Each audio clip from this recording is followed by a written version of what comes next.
Pozdravljeni!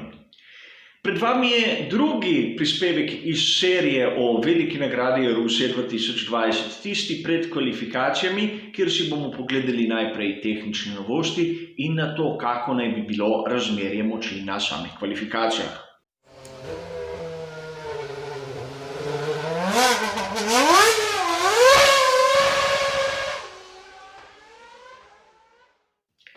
Začnimo najprej s tisto novico, o kateri smo pa že malce govorili v našem tedenskem pregledu. Namreč sedaj je uradno, da bo Stefano Domenicali s 1. januarjem zamenjal Chasea Careyja. Nov obraz na čelu Formule 1 in videli bomo, v kako smer bodo krenile zadeve, a sam sem optimist. In seveda, tehnični pregled novosti bomo najprej začeli s tistimi elementi pogonskega sklopa, kajti tu pred začetkom vikenda smo videli kar nekaj menjav, nekatere od njih so bile tudi pričakovane. Nov motor z notranjim izgorevanjem, turbo, MGUH in MGUK za Verstappena, Gaslija, Kvyata in Strolla. Namreč spomnimo se, da v Mugellu je imel težave s pogonskim sklopom Verstappen, a tudi Stroll je izjemno hudo razbil svoj RB20. Leclerc je dobil nov MGUH, medtem ko Hamilton nov MGUK. Pri Sebastianu Vettlu so vgradili novo baterijo. Vsem tim menjavam je skupno nekaj, namreč to so zadnji elementi v posamezni kategoriji, katere so si lahko privoščili omenjeni vozniki. Od sedaj naprej, ukolikor vgradijo nov element izmed tistih citiranih, bo sledila kazen. Seveda, Lance Stroll po tistem trku v Mugellu je dobil tudi novo šasijo. In tu pri Racing Pointu vidimo neko zanimivost, katera je debitirala že v Mugellu. Tisto novo obliko teh bočnih struktur v zadnjem delu. Prednost pri dobavi že tako redkih delov ima seveda Lance Stroll, ampak uradno ne zato, ker bi bil sin lastnika, ampak ker ima boljšo pozicijo v skupnem seštevku za svetovno prvenstvo. In mnogi se boste vprašali, če ni ta rešitev, ki jo vidimo sedaj pri RB20, podobna tisti, ki jo vidimo pri Mercedesu dvojni V11. In moram pritrditi, ta zadnji del bočnih struktur spominja s tistim strmim padcem na tisto, kar smo videli pri tovarniški ekipi Mercedes.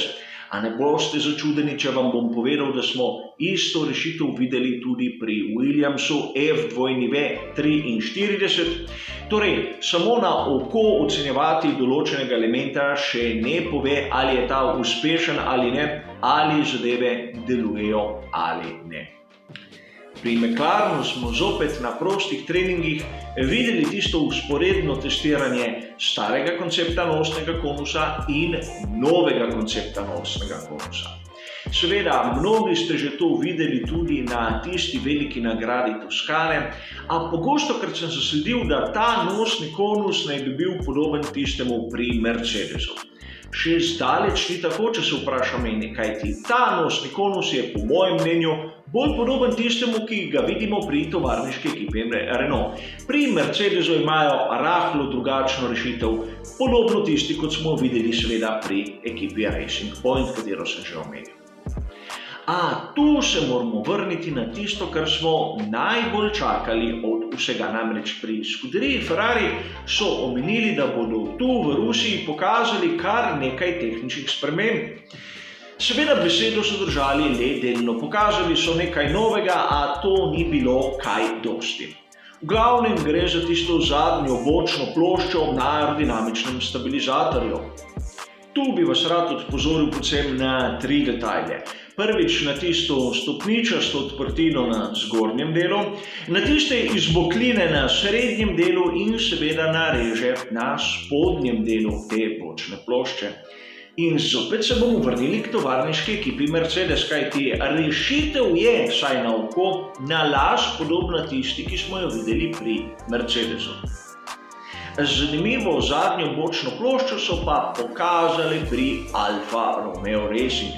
Če pogledamo tisti spodnji del, je nekako drugačen od tistega, kar smo pričakovali od švicarske ekipe. In zopet se bomo vrnili k ekipi Racing Point, kjer so res pokazali noviteto tu na veliki nagradi Rusije. Če pogledamo sprednji aerodinamični stabilizator in bočno ploščo letega, bomo videli na koncu nek izrastek. Zadeva izjemno podobna tisti, katero smo videli pri ekipi Alfa Tauri. Seveda tu ne gre za neko špranjo skozi, a vseeno funkcionalno zgleda, da je rešitev dokaj podobna. V zadnjih mesecih smo v raznih člankih pogostokrat naleteli na izraz kopiranje. A prav sedaj smo lahko videli, kako vse ekipe strmijo k tistemu idealnemu bolidu in ta je ponavadi izjemno podoben tistemu, kateri je vodilni, in tu ni nič čudnega. Če se sedaj lotimo malce razmerja moči v luči samih kvalifikacij, bi rad najprej poudaril, da sem opazil ogromno ekip, katere so imele težave z oprijemom tako v prvem kot v drugem prostem treningu. In to ne glede, ali so bile na vrhu ali na dnu lestvice. Seveda, del tega gre morda pripisati to, da imamo tu ulično dirko in da oprijem asfalta ni tak, kot bi lahko pričakovali na kakem zaprtem tipu proge. A vseeno, da naprimer pri tovarniški ekipi Mercedes imajo določene težave, je zanimivo dejstvo. Seveda, pri tovarniški ekipi Mercedes so bili najhitrejši tako na prvem kot na drugem prostem treningu. In če vzamemo samo v obzir rezultate drugega prostega treninga, težko vidim konkurenco obema Mercedesoma. A treba je poudariti prijetno presenečenje in to je Daniel Ricciardo. Namreč proga, saj po tistem, kar sem videl na prejšnjih dirkah, naj ne bi bila primerna za tovarniški Renault RS20. A Daniel Ricciardo je tako na prvem kot na drugem prostem treningu pokazal izjemno dobro formo. Tudi oba McLarena sta na tej tipologiji proge zopet postala malce bolj konkurenčna. Tisti, ki so razočarali, so bili pa pri Red Bullu. Seveda tudi oni so imeli določene težave, Alexander Albon je seveda malce bolj v ozadju, a tudi Max Verstappen ni tam, kjer smo ga navajeni. Izgleda, kot da na progi, kjer ni toliko aerodinamičnega oprijema, je RB16 zopet izgubil tisto mehansko uravnoteženost šasije. A videli bomo na kvalifikacijah, vseeno jih ne pričakujem tam na tretjem mestu.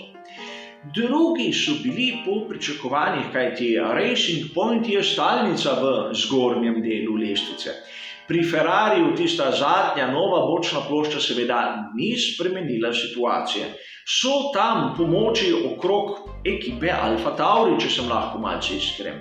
Seveda nekateri izmed tistih voznikov, kateri bi morali biti pred njimi, so bili malce slabši, a kvalifikacije so jutri, zato se razmere lahko kaj hitro spremenijo. Z malo sreče bi lahko rekel, da vsaj eden izmed dveh voznikov bi se lahko prebil v U3. Kaj več pa dvom.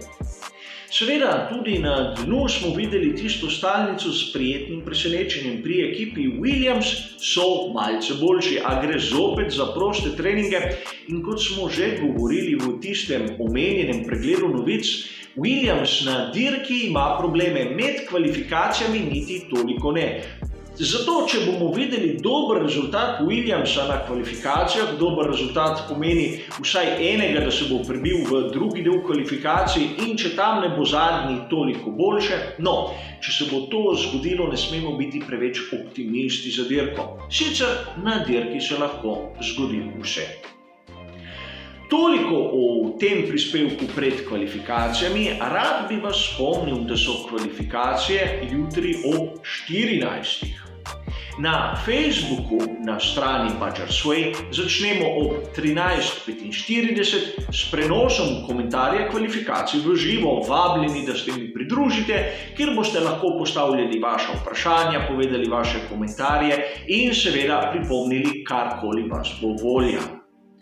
Seveda, zaenkrat hvala za vašo pozornost in nasvidenje.